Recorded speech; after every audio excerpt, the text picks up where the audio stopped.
Hello. Hello, everyone. Hello, Joseph. Hi. If you are joining us, I'm Lauren from RDU on Stage. I am so excited about this, guys. You're all going to be dancing by the end of this, but I am here with Joseph Corella, who is the creator of 567 Broadway, which might just be my new obsession. And like I said, on Saturday, you're all going to be dancing to Newsies, I promise. And we'll explain more in a bit. But thank you, Joseph, for joining me and hanging out with me today, tonight, this evening, this afternoon. Yeah, wherever you are. Yeah, thank you for having me. I'm really grateful the universe brought us together today. So thank you. Oh, it's amazing. So I wanna talk a bit about you before we get into the 567 Broadway stuff. Okay.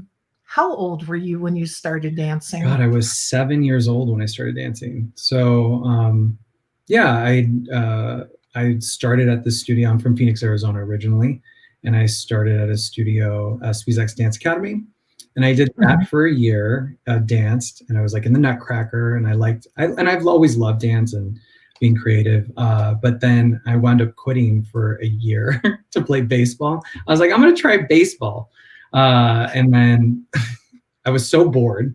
But the thing I loved the most about baseball was putting on the costume. Like, I call it a costume. Already calling it a costume. I loved getting ready to put on that uniform. That was my most favorite part. And I was like, I need to go back into dance. And I went back into dance and never stopped after that. See, you should have been in like Damn Yankees or something that you could combine. That's what I was already thinking of. I'm not kidding you. I remember getting dressed in the bathroom and just being so excited about the uniform, which I was really, and then being on the baseball field, I was so bored. For me, I was like, oh, can this move quicker? So I think that's the thing I really loved about dance too, is it helped me. I have a lot of energy, as you probably see when I teach, but that really helped get that energy out. And I loved that. I loved it so much. I have a son who is now 21 years old, but when he was a little boy, he loved to dance, and we enrolled him in dance classes, and it didn't, there was no stigma when he was little. He was just like a free bird. He just loved it. Yeah. And then he turned 15 and he didn't love it anymore. There was a stigma attached to it. People made fun of him. Yeah. He didn't know any boys in dance other than the two boys that were in his class. And there was a lot of drama. Your brother is also, or was also a dancer. Yeah. Was it helpful to have another boy in your house who loved dance? Yeah, I mean, that's why that was also a big thing that pushed me into taking dance, because my brother would, when we were watching, we'd watch like TV, and he would stretch my feet out to like get my arch to my point better. But we watch like Star Search, so I'm aging myself, but like we'd be watching Star Search and he'd be stretching out my feet. But yeah, it was helpful. But being from Phoenix, I was the only male dancer, and a specific story that I have with this and kind of how it was. I went to a private school up until junior high. And so, you know, there was already things. It was a small private school that I went to before, and people would say stuff to me. I mean, I've never been I have been shy, and I haven't, like, not really. Like, I look back at the private at chapel, I was doing I danced to Ave Maria. I wish there was a tape of this. I don't even have a tape of that. And then we did like even a school play, and there's a teacher that I had there. And I look back, I actually, like, I'm thinking of it right now, like, she no doubt just did this on her own, but like, she started an after school program for musical theater, and I started doing that. And it was such a small group. And we wound up doing Daniel in the Lion's Den, and I was Daniel. And it was tough. People saw, I knew at a young age I was gay, and people could see that as well. And so there's a lot of things. And especially with who I am now, I just was me. And people, and in general, beyond whatever it is, people have a sometimes really hard time when somebody's confidently living their life. But when I got into junior high, that's when it got worse for me. But I went to public school in junior high, a public school near my house. It was a 7th and 8th grade, and man, it was brutal. It was brutal, but I'm a firm believer everything happens for a reason, and I learned a lot through that. And the thing that I learned is to confidently, and people would say horrible things to me. And this one story, and I could go on and on about this, but there was this one kid that made so much fun of me, and said really bad things. And I decided that I was going to do the school talent show to show everyone that I could dance. And I did that, and people liked the number. It changed everything from not being liked. Suddenly the next day people were like, oh my God, you're so good at what you do. And that's a whole nother thing. But the one thing with this guy is that he apologized to me soon after that and said, I'm really sorry that I made fun of you. The reason I made fun of you is because I want to dance too. And I know. And the crazy thing is that he and we became friends, and through that a lot of things changed. He's like, I really just want to make sure that you accept my apology, because I'm going to start dance class myself. He became a professional dancer, and I did a musical in Vegas, and I will never forget. And this is the crazy thing about life, and this is why you just got to firmly believe follow your heart, follow your dreams, whatever it tells you. But he was doing a show in Vegas, and I don't want to say who he is, but like, I'll never forget driving by the casino, and the big casino that they had their own show at. And I just was like, from that junior high moment to now, you have your own show at this huge casino dancing, is really incredible. And that, it goes to show you really have to live your life confidently and really not listen to what other people say. It's not easy, obviously, but that's a long story short for that whole thing. And what would you say to, if there's a little boy out there watching, or a young man out there watching who's, it's hard to be in this quarantine, in this self-isolation right now. Yeah. If there's a young man watching or a little boy watching who all they want to do is dance, what would you say to them? Just dance. Like, that's my whole thing, especially right now, is when in doubt, dance it out. And it doesn't even mean like you replace doubt with every other emotion possible, from like happy to crazy angry, because we need to dance. But yeah, especially now, there's a lot of stuff online.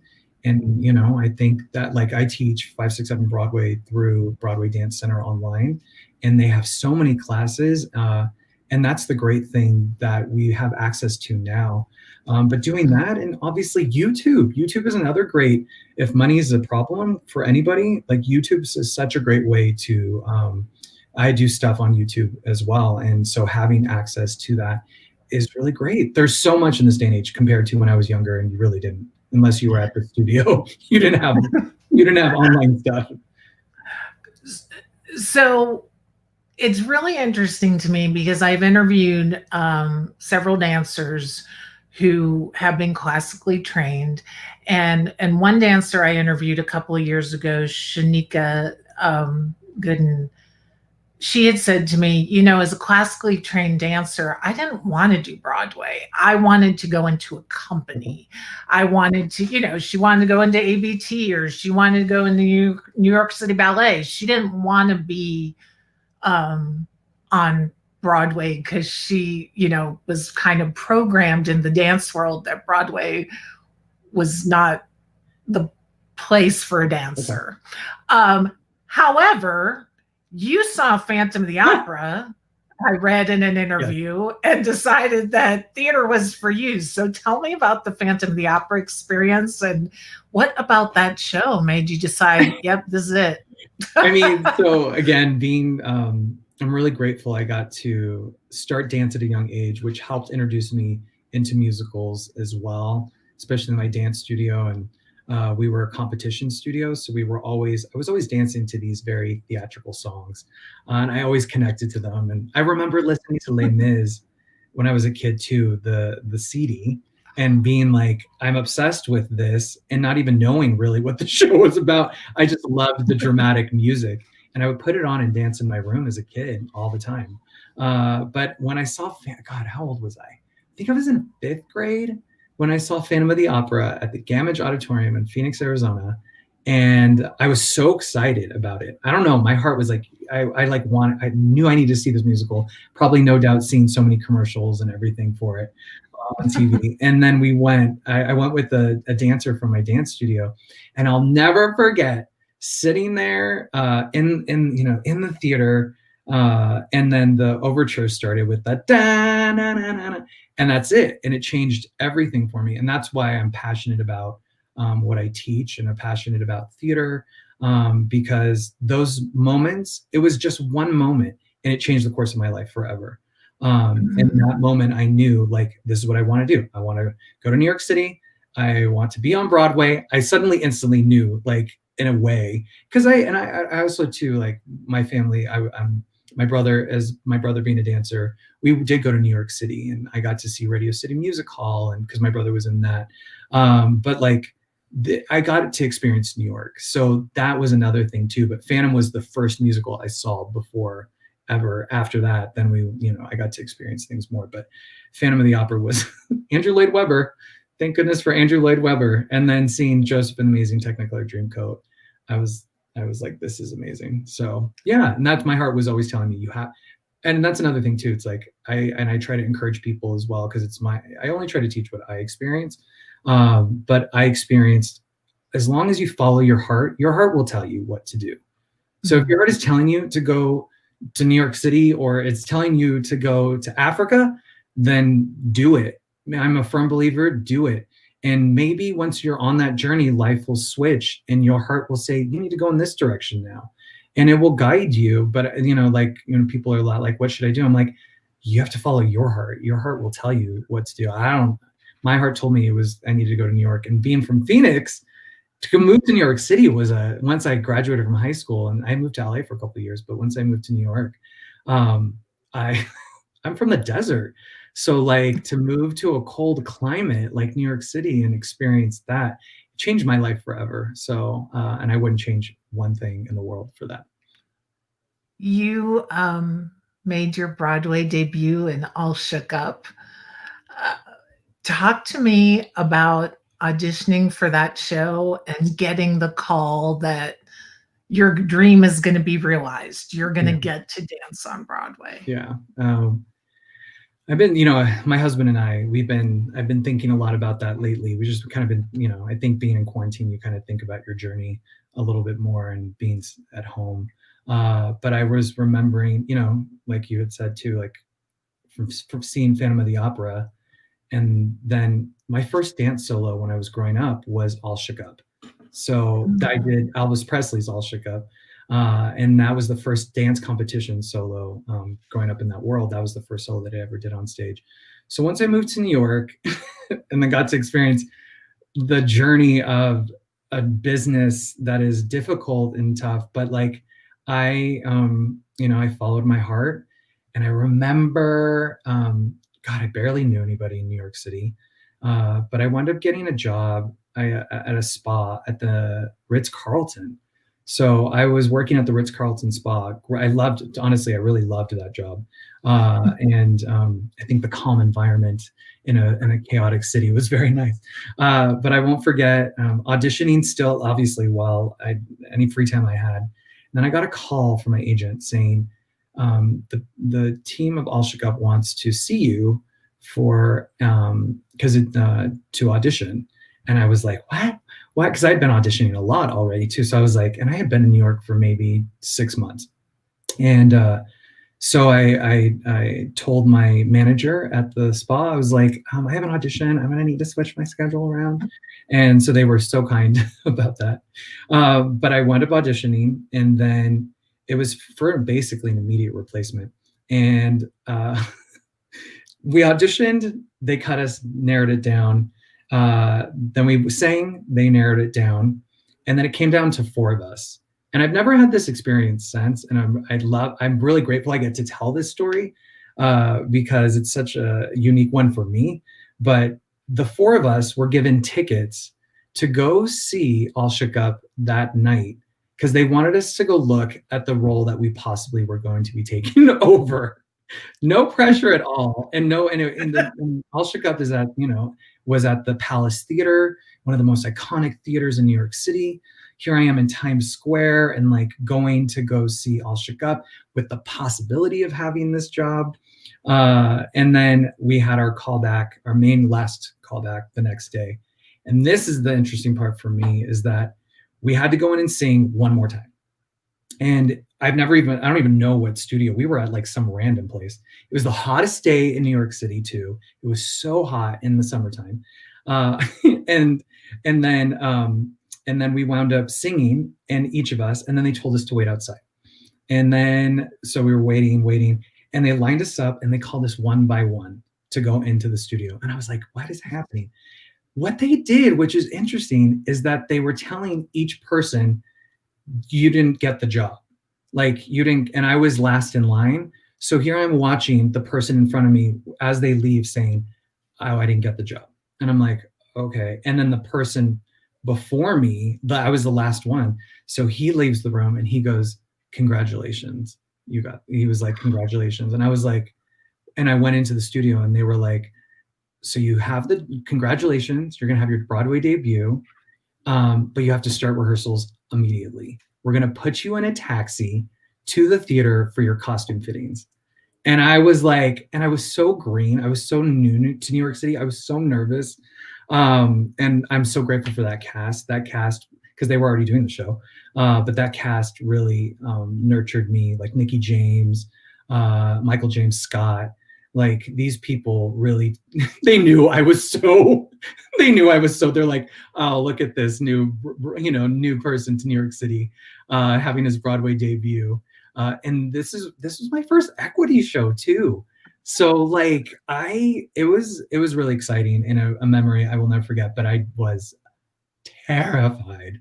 And I had 6 days to learn the show, 6 days to learn that show. So music, costumes, rehearsal, and then it was out there, and it was the best experience of my life. I'll never forget standing in Times Square, looking at in Times Square and saying, oh my God, I'm going to have my Broadway debut, from Phantom of the Opera to now. And Phantom of the Opera in Phoenix. Phoenix, to being at the Palace Theater. The Palace Theater, it's such an iconic theater, but and Cheyenne Jackson, I mean, that's and I have vivid memories, and I will never forget Cheyenne saying, you'll never forget, you only get this one time. You only get this Broadway debut one time. That's it. And don't forget it. And I didn't. I remember him standing, singing for like one of the numbers, and his gorgeous voice, and him there. And I have a vivid, clear memory of this, and seeing those things, especially with other shows. Sometimes but I see it. I see the details, and again, that cast, and even like Stephen Aremus, who's a good friend of mine. Like it's these people have become a part of my life, and that one moment really changed again the course of everything. So those one moments are worth it, because man, you hear a lot of no's. You hear a lot of no's before you hear that one right yes. That's for sure. You were on tour with Grease and West Side Story. West Side Story, I just think, is one of the most beautiful shows I've ever seen on stage. I've seen it twice now. Can't wait to see the movie. I need to. But when I look at a show like West Side Story, and the very specific choreography of Jerome Robbins, or even Jerome Robbins inspired, because now productions, they're inspired by him and throwing in their own flavor. So I look at a show like that, 50s, 60s inspired choreography, very specific choreographer, to The Prom, which for me was like dance on steroids. They never stopped moving. Or Cats. Talk to me about the evolution of dance that you've experienced in your career, because you started when you were 7. You became a professional around the age of 13, started dancing professionally. So how has dance evolved in your eyes? I mean, well, especially for me, it evolved a lot once I got to New York City, because I grew up in the competition world, so the dance competition world. It is just very much like Dance Moms, and I grew up in that, but not as bad. I will say not as bad. But when I got to New York City, I learned, and this is what I love. And people say, like, what style do you like the most? And I love storytelling. I love storytelling. I love encouraging people that. And Broadway Dance Center. Broadway Dance Center holds a special place in my heart, because when I first got to New York, that's where I went. That's where you go. You go to Broadway Dance Center to take these classes from, Andy Blankenbuehler was teaching at the time, before he's Andy Blankenbuehler, with Hamilton. Like, I remember his classes, and so scared and intimidated, but so many great teachers there taught me how to dance from my heart, and taught me how to dance, take out the ego, tell me the story. What is this movement telling? What is this movement going to tell the world? And that's, like you talked about, like West Side Story. Jerome Robbins was so incredibly gifted to tell. He knew how to tell a story through movement, and through strength, and through all these things. And I appreciate that, and I admire that with choreographers. That for me, I'd rather see like Anne Rankin, and God love her, and like, just give me a leg extension. I don't need, give me a leg, and if you're telling me a story through that, that's great. I don't need 20 pirouettes, a leap down to the ground, and everything. Just tell me the story. Dance from your heart, and that is much more than the tricks and everything else that you can do. But I think dance is always evolving and growing. And West Side Story, when I did West Side Story, I did it with Alan Johnson, who Alan Johnson was, one of the main people that got to be a part of the Jerome Robbins estate, to continue to put. So I did original Jerome Robbins choreography, and to work with Alan Johnson, who's legendary. He really taught me a lot too, from dancing from the heart. I think that's the main thing. I know I once you get me going and talking, I won't stop. But like, dancing, I love it. I love it. Dancing from the heart is the main thing. And I think that's the evolution of dance. And I think if we keep a hold of that, dancing from your heart, and what do you have to say? What do you have to say? That's it. And it can be in many different things. But sometimes, like you said, when dancing is too, there's a difference between showy, and then there's a difference between, is this what this story needs? Does this story need that? And that's where I hope we continue to do. And when you look at the choreography of Hamilton, mentioning it, it's so subtle and nuanced in how it advances the story, but that's why it works. Yeah, and that's what's brilliant about it. Yeah, he's incredible. Andy is really, well, Andy himself is an incredible dancer, but he really knew how his heart is in to telling the story, and he knows how to pull from other things too. That's really hard. That's really hard to pull all these different styles together to advance the story. And yeah, it's a real talent there. So I don't want to talk about television too much. I told you before we went on camera, we're all right, you guys can come after me, worst mom in the world, but my daughter and I are binging Dance Moms. We're a little behind the times, but that's what we're doing. So that's where we are. But how do you think a show like Dance Moms, so you think you can dance, now we have the Masked Dancer, how do you think that these shows have I don't know, contributed to the popularity of dance as a career, or maybe even I don't want to say has dumbed down, but sometimes you see something on YouTube and you're like, I can do that. And then you're like, I'm going to be a star. And you're not learning technique. You're just learning to copy someone else's thing. Yeah, no, totally. So how have these shows influenced dance as a career, dance as a profession? I think, I'm always grateful. I'll say this. I'm always grateful that any way to get dance on television is great. Like, that's any way to get any sort of art form out into the world to inspire the next generation to keep that going, is really, really amazing. And this is a new thing for me, but this year I got into TikTok a little bit more. I never was a TikTok person. But now in the quarantine, my husband and I randomly, I started TikTok, and then we started making these dance competition entrances. I'll have to send them to you. They're crazy, and it's because we're just bored. But it's been interesting to kind of get on that platform and how much dance rules that platform. And dance on many different ways, from people that actually truly are dancers to people that have never danced at all. And I love that people are inspired to film themselves that have never danced, that are doing these dance trends. Some of them I'm like, what is this dance trend? I don't even have any clue. But you know what? It's making them dance, and they're so excited about it enough that they're going to film themselves. And I would say that it's everything from Dance Moms to So You Think You Can Dance, Dancing with the Stars, seeing so much, especially Zoe's Extraordinary Playlist.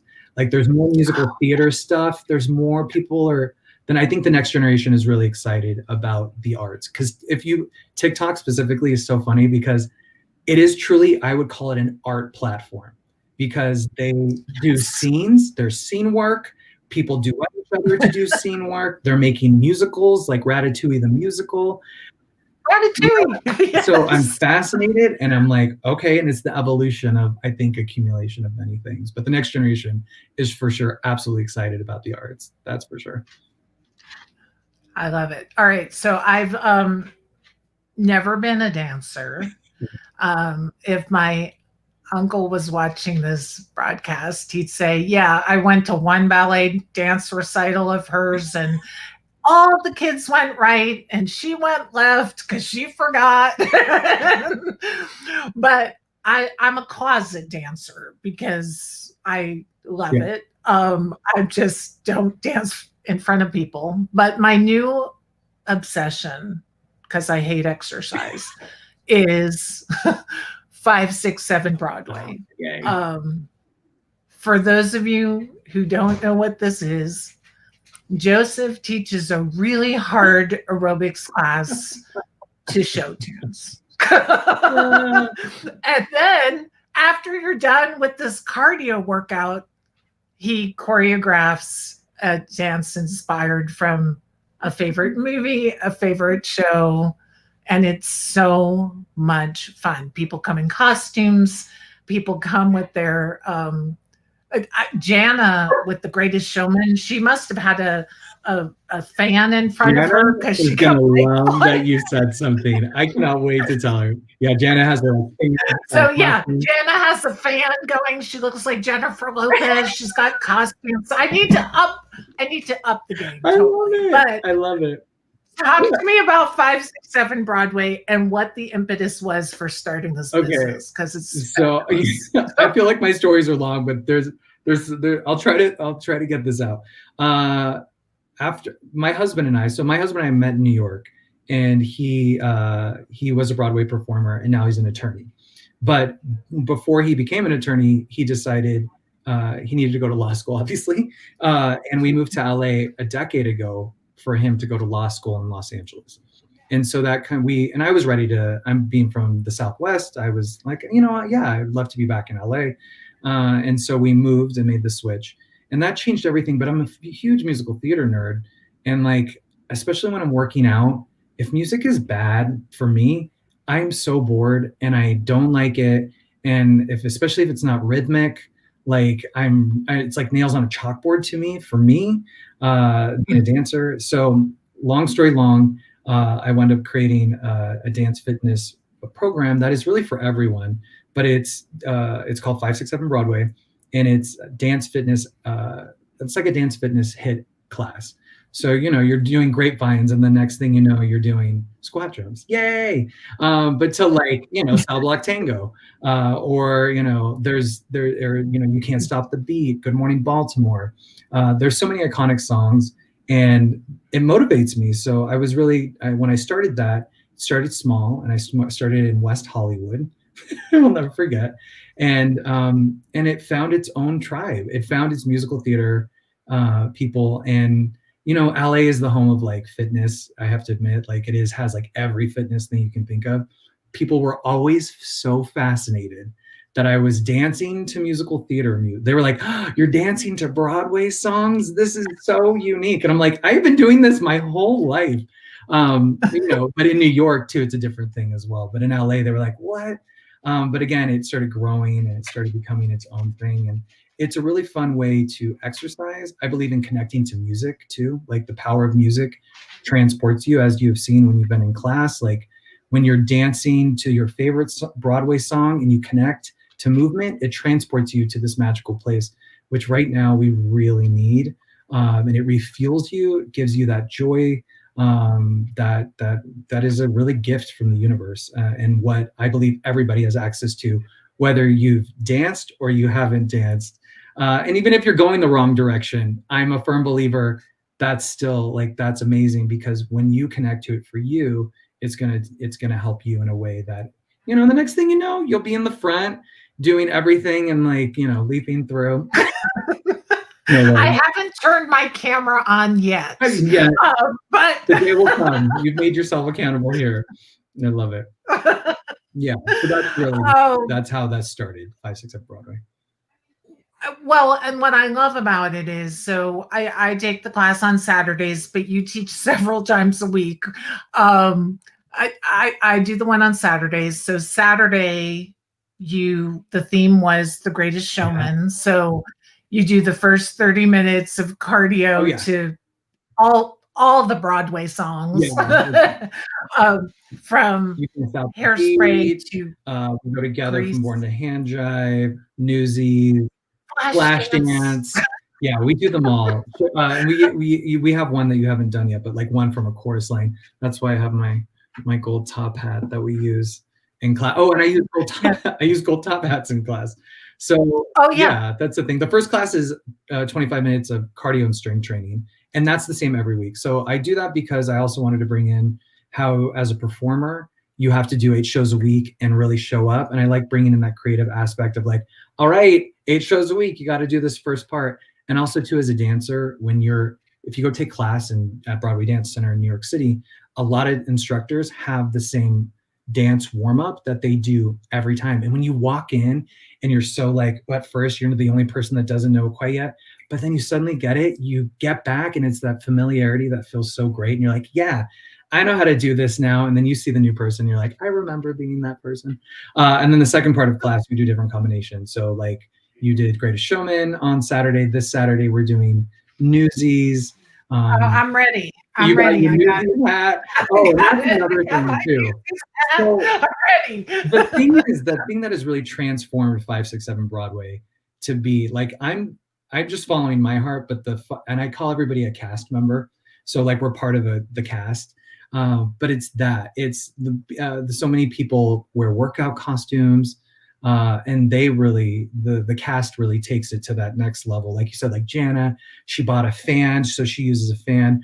We film these things now, and so we really have made our. I've always filmed it, but like, you know, everybody's really getting creative, and it's incredible to see the joy. We need a lot of joy right now, and it's really great to see everybody in their separate homes from all over the world dancing together, and you could feel the joy come together. And to me, that is still like the power of live theater, because when you sit in a theater and you feel the energy of the cast on stage as you sit in the seat and you get the goosebumps, that is so real. That is so real. Best workout ever. So much fun. Yay! You forget you're exercising. That's exactly.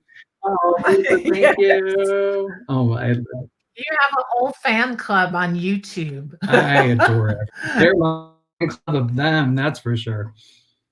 So, yeah. And I'm curious, before we went on camera, you talked about how you made these YouTube videos, short YouTube videos, years ago, not recently, not for but how did making those videos prepare you for right now? Yeah, so this moment.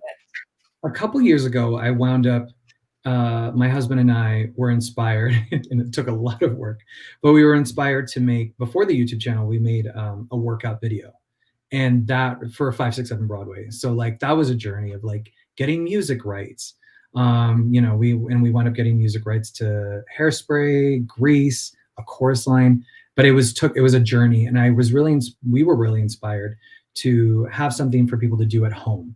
Now, some people thought, and I love Richard Simmons, and I love Jane Fonda, and I love the 80s workout videos. And I was like, I want something for this day and age for musical theater people, or people that want a fun way to exercise. I really want to create something for that. Started that, wound up doing that. I'm so proud of that. It took a lot of work. But then with that, I wanted to provide something via YouTube. And so I started the YouTube channel and doing what we would do in class, which is act 2 combinations. So the ones that you kind of learn, follow along. It's not like the first part of class where it just moves kind of quickly. But years ago, I started that. I had no clue what I was doing. I mean, I don't think anybody really has any clue. You wish you had a clue, but like I was terrified again. Here I am all over again, terrified of like, how do I do this? How do I film this? How do I edit it? And then I wound up I was like, well, let's just do this. And years ago, I started filming, and I have like over like 55 combos up there. Because once we got into quarantine, then I focused more on live stream classes.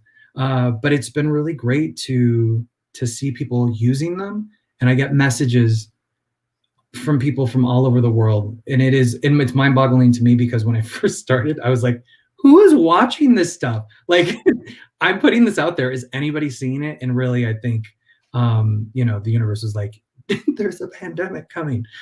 So like, I'm glad that those are accessible to people, because people have messaged me and said they're so grateful that they have something like this in their lives right now during a pandemic and at home and feeling scared. I've gotten some really deep messages and how much it really helps them, and I'm super grateful for that. Uh, yes.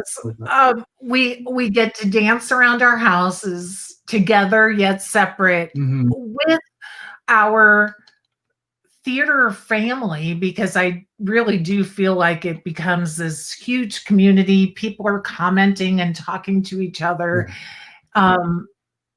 To give people an example, Greatest Showman Saturday, there were 89 people dancing together in that class from all over the world, Scotland, Canada, Berlin. And that's really exciting to me, to be able, all of a sudden the world becomes a little bit smaller, and we become all connected in this very disconnected, strange pandemic. Yeah, I think the thing, and it kind of been like the overall theme, is like I've really tried to just follow my heart and where the universe wants me to go. And I've got to be honest, when we went into lockdown in the beginning, it was really tough for me to kind of, and for all of us, honestly. But it was really, and I remember just feeling so out of sorts. But I really do feel like the virtual family came together, and I'm so grateful for that, because that did pull me out as well. And it's been great to see with the live streams, people from, like you said, from like Scotland to Australia, all over the United States. And and people, I get messages like, oh, I've become friends with people that they've never met in person, but only through the live class, the live stream class. And now they have these new friendships with people. And I kind of have a dream, and I feel like this will happen, but that we'll go to, once we're safe again, we'll go to Broadway Dance Center, and we'll meet at Broadway Dance Center if we can, or as whoever can, and and take class together and go see a Broadway show. I say it, but I'm like, my heart feels that. It feels that, and that day will happen. But no matter what, I'm so grateful for technology that we have that to help us and entertain us through. Absolutely. Absolutely. And I do have a question, because you were on tour, and now you're teaching these classes, and you've got this global audience. Do theater fans vary region to region, or internationally, or other countries to the United States? Or are theater fans, like, is the fandom pretty much the same kind of crazy all over the world. I think we're a specific group, but I think that I've come in contact with so many different types of people, from people that love musical theater just like I do, to people that actually are just like, oh, I didn't know I loved it as much as I did. Or, but now being in this class, I'm like, yeah, I remember my love for this. Or people that have used to do theater when they were younger, but now, have a family and they have stepped away from that, but they're like, this love, which is right here, I'm able to really experience that again. But I traveling the United States. Yeah, I think, I travel, gosh, I was on tour for basically almost 2 years of my life with Greece, and I got to see every state possible. But yeah, I think there's power in the arts. And I think no matter what, even if you aren't an arts person, I think you understand that, because we love watching, look, no doubt everybody across the world has Netflix and they're watching these shows. That's art. You're watching art. You're just watching art in a different way. And my thing is that I do believe in live theater as well. And I can't wait till we have live theater again, because there is something about joining together and sitting there and experiencing a story. But yeah, I mean, I'm for sure a musical theater nerd. I think the whole world loves musical theater, but I've come to learn not every single person does, but they should. They should. In my house, they do. So right now, this is my world. These these walls. I know. I know. The whole world. Well, and that's my message too, of like just really trying to. That my thing is helping people understand the power of dance, the power of music, and the power of connecting to people and supporting one another. We really need that. But like, that has been my main thing, is that there is something about the arts that helps us grow together and helps us work through our difficulties. The world's never going to be a perfect place. That's living in a fantasy musical that is never going to happen. But it's many different musicals into one. But there is something about the power of the arts. I am a passionate leader with the arts, and that's why I'm grateful what you do. It's like we're getting the message out there that the arts, we got to keep it alive so that it helps the next generation and helps the world become a better place, because that it is real. The power of the arts is 100% real. The arts matter 100%. I'm a believer in that. Yeah. Something that resonated with me, and this is where I think you had me hooked. The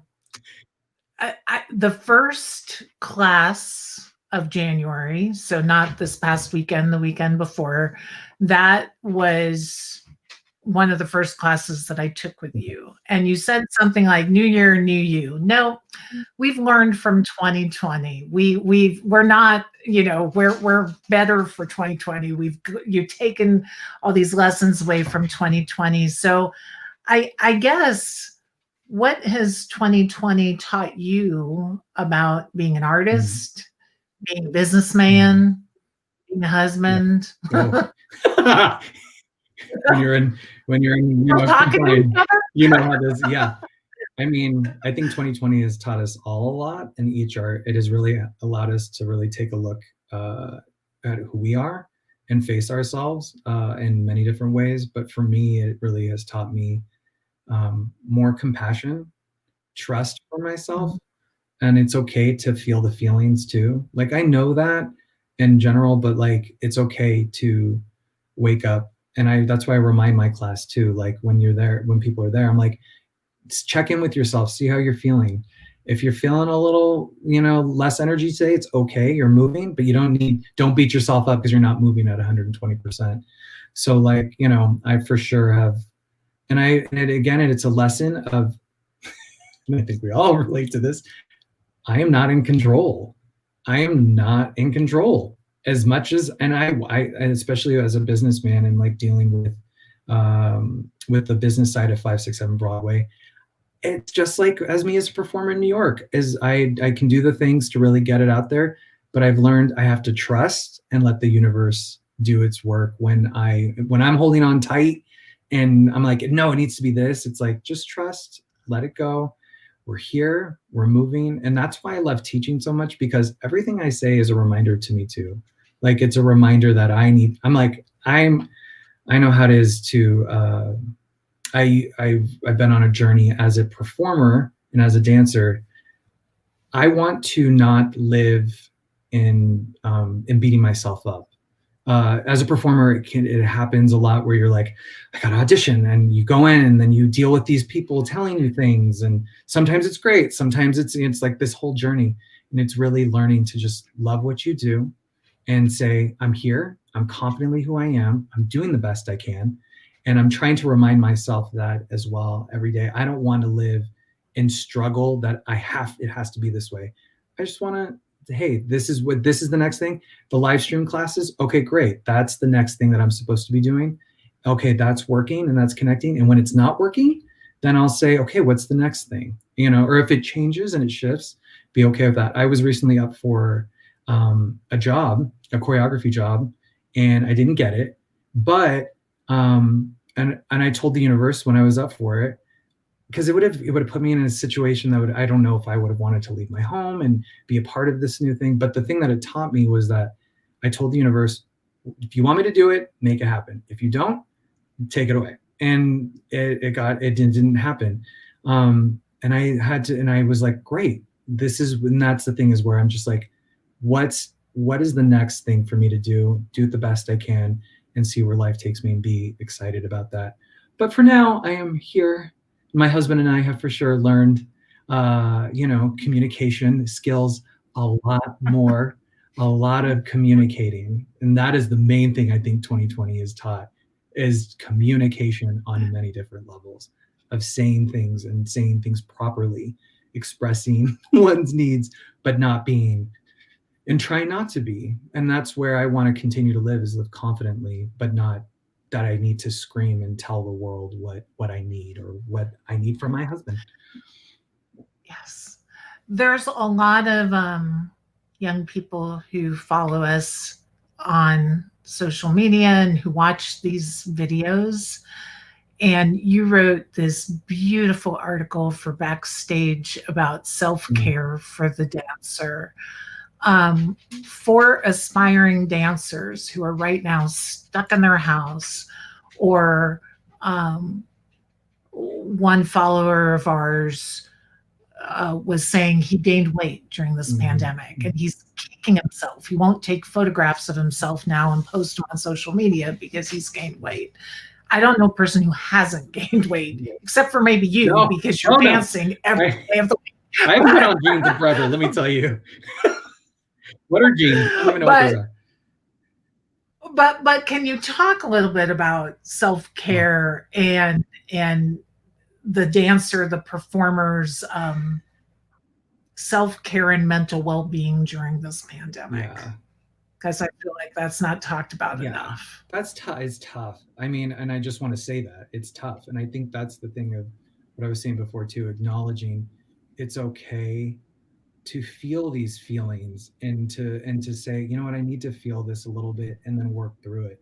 And I'm having to I have to remind myself of all these things too. But like, being the compassion, when I said like trying to have compassion, we're dealing with a completely crazy new thing. And I think this is the best way that I can explain it, that's kind of coming to my mind, is that it's like creating a musical.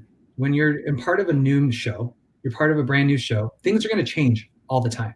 And if you're not okay to things to evolve and to learn a new number quickly, and to do, let's say you're doing an out-of-town tryout, the audience didn't respond to the number the way that it should have, and the next thing you know, you're changing a number and having to do that. If you're not able to be flexible like that, it's not going to work. So it's more of living in acceptance and saying, okay, and I say this all the time in class too, and that's why I try to really encourage people, like, how are you going to make your Broadway stage at home work? I call it a Broadway stage. We're creative people, we can do that. And I always say, I point to my camera, I always say, this is a part of your Broadway stage now. So we're not going to deny that that's a part of your Broadway stage. That's the new thing of helping you create. How can you make it work? So, and again, for instance, for people that are dancers or performers, there's so much online stuff to learn and grow from all these performers right now that are out of work themselves too. and and in a way that you can pull from these people that maybe you wouldn't have been able to have an opportunity to pull from if you were in New York, or if they were coming to visit your city. Then you can. But there's so much online stuff. Broadway Dance Center being one of those, especially for dancers. Like, there's so many classes that you would only be able to take if you went to New York City and took there, and now you can take online from your home. Is it the same? Not exactly, but it's going to have its own thing, and it's really living that acceptance, but also to having compassion for yourself. Like, it's not easy, and I know that. And some days are great for me. Like, I have to admit, today I feel great, and I feel like I'm like, yes. And then there's that, suddenly I wake up 2 days from now and I'm like, whoa, what's going, like, I feel tired, and I'm trying to be like, it's okay. I need to take an extra nap. I can do that. I have to. I like being, as you probably have seen, I like being peppy and fun, but there is those moments that I do not feel like that, and it's not fun for me. But I have to really live in acceptance of that and say it's okay, and that each day is a different day. But again, really, especially with weight too, it's hard. It's really trying to find the compassion for ourselves as we experience a lot of things that are new for all of us, and just saying it's okay. I'm here. I'm doing the best I can, and I'm grateful I'm here. And let's create. That's why I love teaching dance. That's why I love teaching dance so much, because it refuels us. It refuels me. It refuels all of us to be able to be the best we can be in our own home as we deal with this new normal.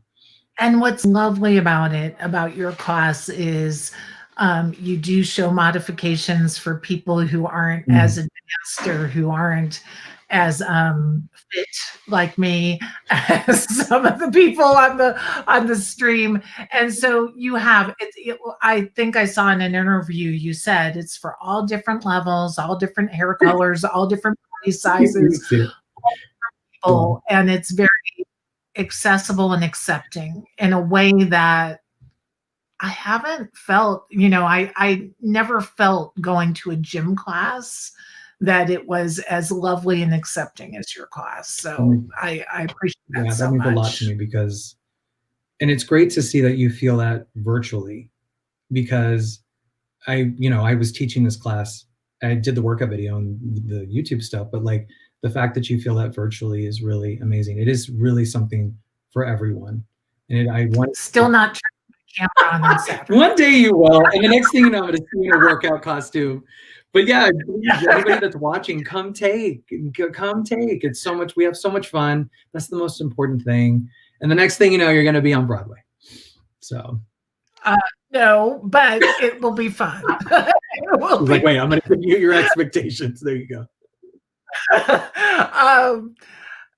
What would you, knowing what you know now, what would you tell 7-year-old Joseph starting his journey in dance? I mean, you know what? I would exactly what I told myself then. Just dance. Like, keep dancing. Dance helped me. I would not be, and I say this all the time, I would not be sitting here talking to you if it weren't for dance. If I did not have dance, I don't know where I would be right now. Dance has been the one thing that has kept things sewn together completely. And, I'm grateful that at a young age, I trusted that. And that, it's like, follow my heart. I followed my heart, and I continue to try to do that the best I can. I'm not perfect at anything by any means, but the one thing I really try to do is, what is my heart telling me? Is my heart saying I should do this? We'll do it. And at that age, when I was 7, my heart told me, to go play baseball. And I think I was trying to prove myself in a different way and try to conform to what everybody else wanted around me. And it didn't fit with me. And I listened to my heart. I didn't force myself to continue to do that. And I was like, I want to go back into dance. And I'm glad I did that. So listen to your heart, and what that will guide you, whatever that is. Well, I put up the link to the website, 567broadway.com. That will take you to purchase the DVD. If you want to do it that way, you can stream it through Amazon, or you can take one of the live stream classes through the Broadway Dance Center. And it's so so much fun. I hope everyone will come. Yeah, you have to. Will come and join us on Saturday. Well, I'm talking like I'm still not turning my camera on, but this one day will just happen when you're ready. Background. When you're ready, yeah. And know that the workout video is available as a DVD, digital download, or you can do it through Amazon, or and everything. If you have questions to anybody, like find me on social media at 567 Broadway. And I'm happy to answer any questions that you might have. But most importantly, just dance, whatever that is for you, and come meet us on the virtual stage when you can. Erin Sullivan. Erin, I know Erin. Yeah.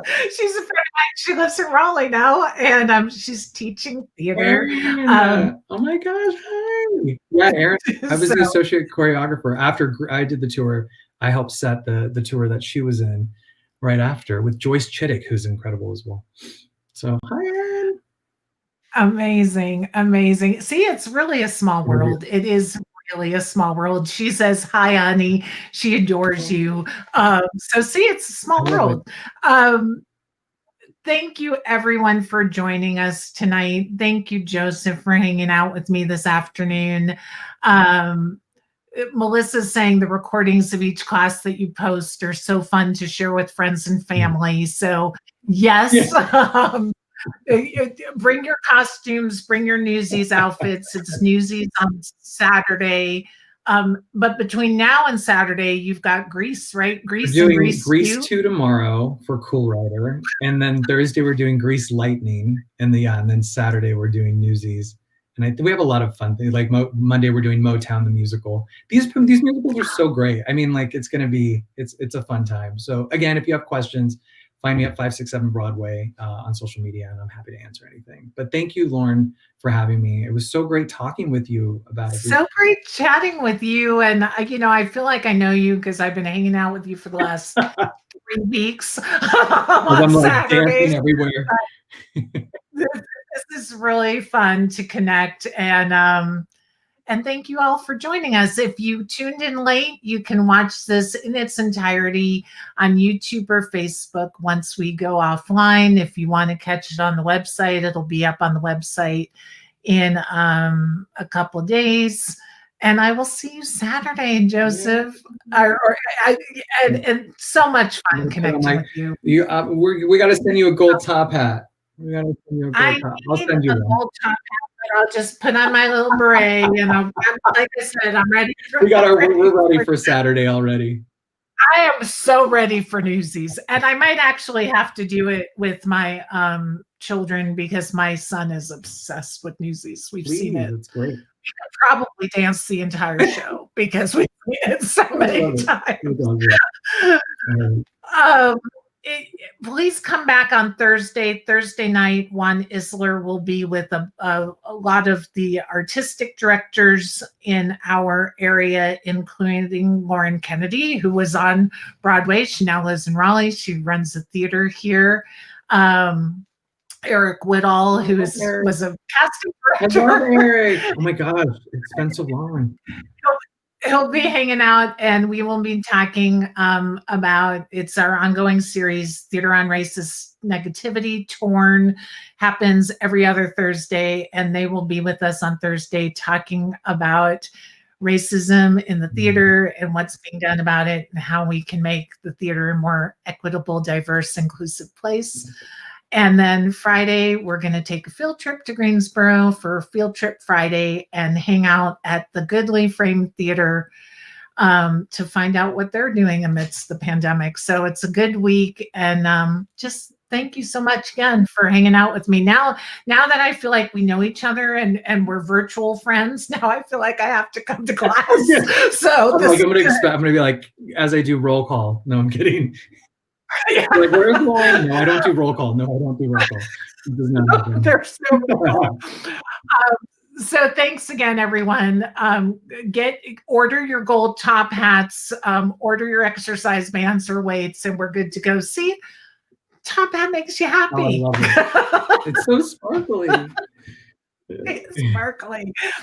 Well, stay safe and healthy. I hope to see you at Broadway Dance Center when this all passes and go to that big virtual beautiful class in person, because that would be a lot I of like this fun. plan. It's a good plan.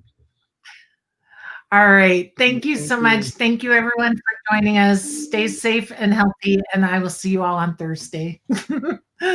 Bye.